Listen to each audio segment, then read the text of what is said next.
Line staff and executive agencies part third. आज हमारा रेखा staff और सहायक एजेंसी का तीसरा पार्ट है। यहाँ पर हम आज एग्जीक्यूटिव एजेंसी के बारे में स्टडी करेंगे।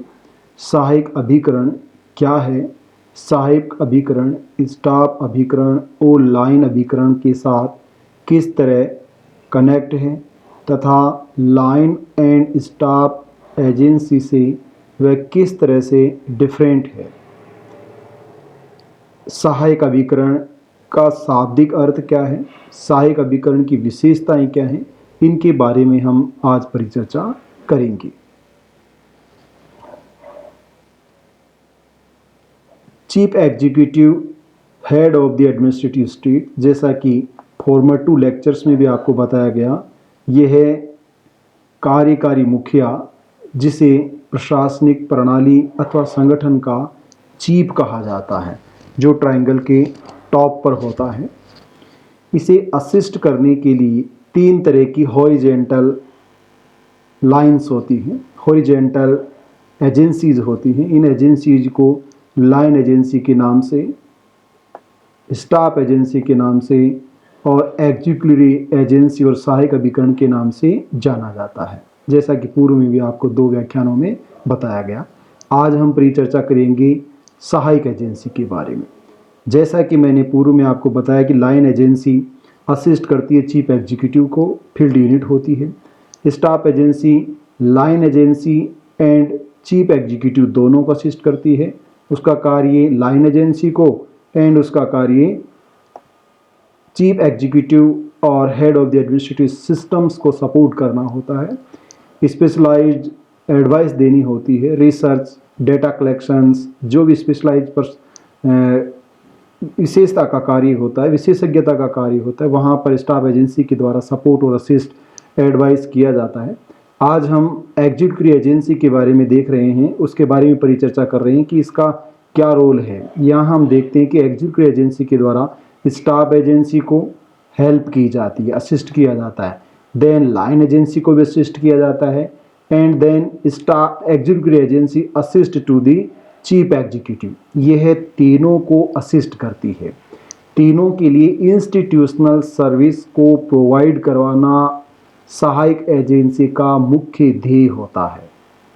जैसा कि आपने देखा होगा, जब मैंने 3 टाइप्स ऑफ स्टाफ बताए अथवा फिफ्नर ने कहा 3 types of staff, general staff, second is technical staff and third is executive staff, सहायक स्टाफ। परंतु यहाँ प्रोफेसर विलोबी और पिफनर तथा एल.डी. वाहिड का ये कहना है कि एग्जीक्यूटिव एजेंसी और सहायक अभिकरण it is not essential part of third type of staff. Staff का जो तीसरा प्रकार था जिसे सहायक स्टाफ कहा जाता है, सहायक एजेंसी उस स्टाफ का मुख्य भाग नहीं है, ये आपको ध्यान रखना है। Next, what is executive agency? What is executive agency? सहायक अभिकरण क्या है? जैसा कि इसका नोमेनक्लेचर है, सहायक असिस्ट, इसका मतलब है कोऑपरेट करने वाली, सहयोग करने वाली, कोऑपरेशन पर आधारित होती है। By the nature of function assist, इसका कार्य प्रकृति से ही सहायता करना है। सहायक की भूमिका इसके द्वारा लाइन एजेंसी के लिए, स्टाफ एजेंसी के लिए एंड देन चीफ एग्जीक्यूटिव के लिए निभाई जाती है। It is requirement of administrative state. आखिर जब लाइन एजेंसी है और स्टाफ एजेंसी है तो एग्जीक्यूटिव एजेंसी की आवश्यकता क्या है? जबकि स्टाफ एजेंसी का तीसरा पार्ट भी है जिसको सहायक स्टाफ कहा जाता है। परंतु जैसा मैंने पूर्व में बताया कि यह सहायक स्टाफ और सहायक अभिकरण दोनों अलग अलग हैं। सहायक अभिकरण उस थर्ड टाइप ऑफ स्टाफ का एसेंशियल या मेन पार्ट नहीं है, ये आपको ध्यान रखना है। Administrative state means A state which do the more and more function for the welfare of people, जो अपने लोगों के लिए ज़्यादा से ज़्यादा कल्याणकारी कार्य करता है, उसको एडमिनिस्ट्रेटिव स्टेट और वेलफेयर स्टेट कहा जाता है। एडमिनिस्ट्रेटिव स्टेट व्यक्ति के पालना गृह से लेकर शमशान घाट तक कार्य करता है। अथवा वर्तमान में हम ये भी कह सकते हैं कि आधुनिक प्रशासनिक राज्य अथवा प्रशासकीय राज्य व्यक्ति या बालक के जन्म से पूर्व कार्य करना, जैसे कि प्रेग्नेंट वुमेन्स का रजिस्ट्रेशन करना, गर्भवती माताओं का पंजीकरण करना, बर्थ सर्टिफिकेट तैयार करना, वह युवा होता है मैरिज सर्टिफिकेट तैयार करना, एंड देन वह बूढ़ा हो जाता है, एंड देन उसकी मृत्यु हो जाती है, तब डेथ सर्टिफिकेट तैयार करना। तो यह जन्म से पूर्व कार्य करना शुरू करता है और मृत्यु के बाद तक भी ये कार्य करता है। इसको एडमिनिस्ट्रेटिव स्टेट कहते हैं। एडमिनिस्ट्रेटिव स्टेट्स के फंक्शन में इंक्रीज होने से, फंक्शन के बढ़ने से तथा फंक्शन की नेचर में कॉम्प्लेक्सिटी आने से और ज़्यादा विशेषज्ञ समूहों की आवश्यकता पड़ती है, और ज़्यादा सहायक एजेंसियों की आवश्यकता पड़ती है। इसलिए एडमिनिस्ट्रेटिव स्टेट ने एक्जिक्यूटिव एजेंसी के रिक्वायरमेंट्स को डिज़ाइन किया अथवा प्रशासकीय राज्यों की आवश्यकताओं के रूप में सहायक अभिकरणों का उदय हुआ है। Then it is not part of staff agency. It means यह स्टाफ एजेंसी के थर्ड टाइप्स ऑफ स्टाफ, जो स्टाफ एजेंसी का तीसरा अभिकरण है। पहला अभिकरण आई विल रिपीट, मैं रिपीट कर रहा हूँ। पहला अभिकरण है सामान्य general staff, second is technical staff and third is executive staff. Staff agency it is not part of general staff, executive staff. As institutional service unit, यह संस्थागत सेवाएं उपलब्ध कराने वाली एजेंसी है। यह केवल और केवल संस्थाओं से संबंधित तीनों ही मुख्य उपविभागों में अथवा स्टाफ लाइन और चीफ एग्जीक्यूटिव एवरी डिपार्टमेंट्स में इसके द्वारा इंस्टीट्यूशनल सर्विस प्रोवाइड कराई जाती है। एग्जीक्यूटिव एजेंसी का मतलब होता है वह अभिकरण जो कि according to Willoughby house keeping activities को ऑपरेट करता है। गृह पालक सेवाएं, किसी घर का सर्जन करने के लिए, संचालन करने के लिए जो सर्विस प्रोवाइड करवाई जाती हैं, उन सर्विसेज को हाउस कीपिंग सर्विसेज कहा जाता है। According to L D. White's, they are assist services and they are executive services. वे सेवाएं सहायक सेवाएं हैं और वो सेवाएं सहायक अभिकरण की सेवाएं होती हैं। Then it is supportive by nature. It means, जो मैंने पहले भी आपको बताया कि इन एजेंसी का जो क्लासिफिकेशन किया गया है वो classification on the basis of nature of work किया गया है। यहाँ पर by nature as a function के रूप में एग्जीक्यूटिव एजेंसी सपोर्टिव यूनिट होती है, सपोर्टिव एजेंसी होती है। विलोबी ने इसे हाउस कीपिंग एजेंसी कहा है और देन एल.डी. वाइट के द्वारा इन्हें एग्जीक्यूटिव एजेंसी और एक्टिविटीज कहा गया, सहायक क्रियाएं और गृह पालक क्रियाएं जिनकी आवश्यकता एनी ऑर्गेनाइजेशंस को होती है। Next topic is the major features and characteristics of the executive agency. इस सहायक अभिकरण की मुख्य विशेषताएं क्या हैं? सहायक अभिकरण की मुख्य विशेषताएं, number 1 is that it is belong to stationary, it is belong to store, it is belong to construction, it is belong to repairing, it is consist with requirement, it is connect to preparation of budget etc. इस प्रकार की गतिविधियों का संचालन executive agency के द्वारा किया जाता है। स्टेशनरी, कागज़, पेन, कलम, तमाम तरह का ऐसा फाइलिंग सिस्टम जिसकी आवश्यकता होती है उसको प्रोवाइड कराया जाता है लाइन एजेंसी को, देन स्टाफ एजेंसी को एंड देन चीफ एग्जीक्यूटिव को। तीनों ही ऑफिसेज और तीनों ही ब्रांचों को, तीनों ही कार्यालयों को स्टेशनरी, संग्रहण, निर्माण, मरम्मत, भर्ती, बजट की तैयारी इत्यादि से संबंधित असिस्ट करने का कार्य, इत्यादि फंक्शन से संबंधित असिस्ट करने का कार्य, कॉर्पोरेट करने का कार्य, हेल्प करने का कार्य एग्जीक्यूटिव एजेंसी के द्वारा अथवा सहायक अभिकरण के द्वारा किया जाता है। Second features is that operational responsibility. It means executive agency has do operational responsibility. सहायक अभिकरण प्रकार्यात्मक या क्रियात्मक जिम्मेदारियां रखती है, उनका निर्वहन करती है। स्टाफ की कोई रेस्पॉन्सिबिलिटी नहीं होती, जैसा मैंने बताया स्टाफ एजेंसी है no any type responsibility and accountability of his function, but auxiliary agency hold the responsibility, basically operational responsibility, stationery, store, construction, repairing equipment, preparation of budget and extra activities के संदर्भ में जो purchasing के मानक हैं, norms होते हैं, जो अकाउंटिंग होती है, जो ऑडिट होती है, इन सब के लिए सहायक अभिकरण जिम्मेदार होता है। जिन क्रियाओं का निर्वहन सहायक अभिकरण करता है उन सब क्रियाओं के लिए वह रेस्पॉन्सिबिलिटी भी रखता है। It do not into direct contact with the people, जैसा पहले ही बताया गया, स्टाफ एजेंसी भी जनता के प्रत्यक्ष संपर्क में नहीं आती है और सहायक अभिकरण भी जनता से प्रत्यक्ष रूप से संपर्क में नहीं आता है। Institutional, next features, institutional services for chief and then line and then staff. ऐसी संस्थागत सेवाएं और क्रियाएं चीफ एग्जीक्यूटिव के लिए, लाइन एजेंसी के लिए एंड स्टाफ एजेंसी के तीनों के लिए ही एक्सिलरी एजेंसी के द्वारा प्रोवाइड करवाई जाती हैं। Then next feature, it performs secondary function in administration. यह है वास्तव में उन गौण महत्व के कार्यों का निष्पादन करती है जिन कार्यों का निष्पादन staff agency as a secondary functions के रूप में नहीं कर पाती है। इट मीन्स स्टाफ एजेंसी के सेकेंडरी फंक्शन और एक्सिलरी एजेंसी के सेकेंडरी फंक्शन में डिफ्रेंसिएशन होता है। क्लियर कट और सेपरेशन नहीं होता, परंतु लगभग अंतर होता है।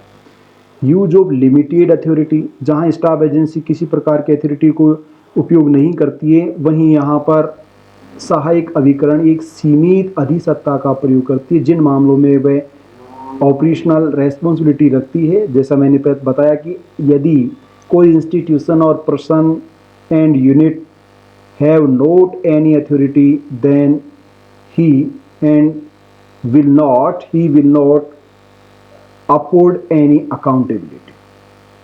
It means अगर कोई सत्ता नहीं धारण करती है, सत्ता नहीं रखती, तो उसकी जिम्मेदारी भी नहीं होगी। यहाँ अथॉरिटी है लिमिटेड लेवल की, इसलिए लिमिटेड लेवल की अथॉरिटी होने के कारण इसकी रेस्पॉन्सिबिलिटी भी होती है। स्टाफ के पास ऐसा ऑप्शन नहीं होता है। Then next, differences between the line and auxiliary agency.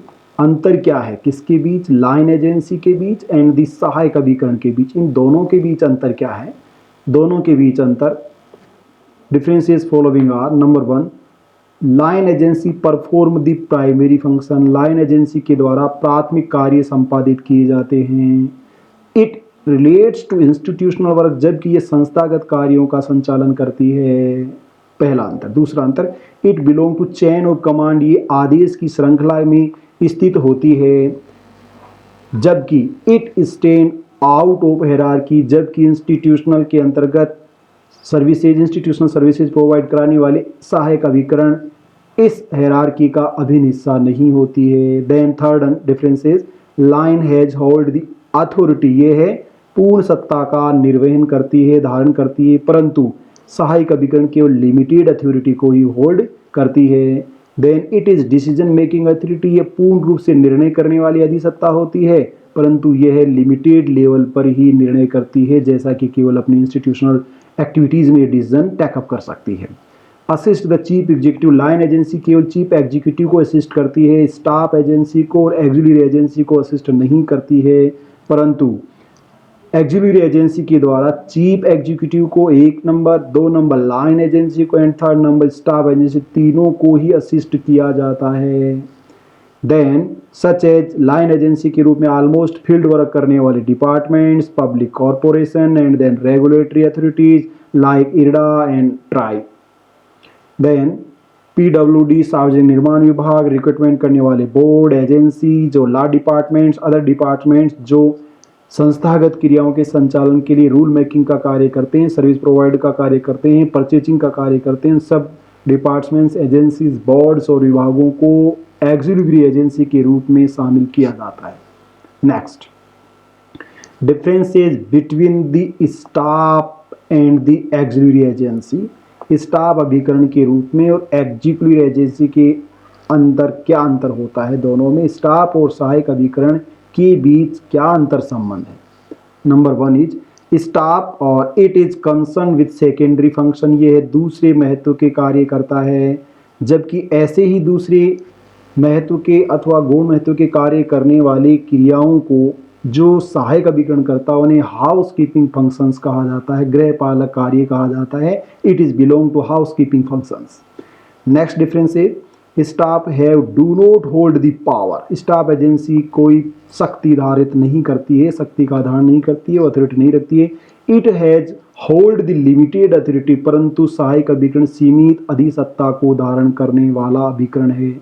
Then it is advisory in consultative bodies, ये सहायक और परामर्श करने वाली संस्था होती है, जबकि सहायक अभिकरण एक सपोर्टिव यूनिट होती है, केवल और केवल सपोर्ट करने वाली, सहायता करने वाली एजेंसी होती है। देन नेक्स्ट डिफरेंस है assist the chief executive and the line.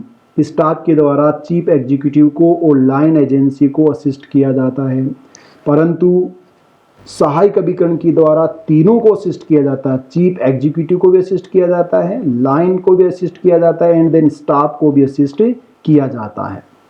Such as for instance as a line agency prime minister office, Niti Aayog, cabinet secretariat, national development council, union public service commission, public service commissions in states, ये सब staff agency के उदाहरण हैं।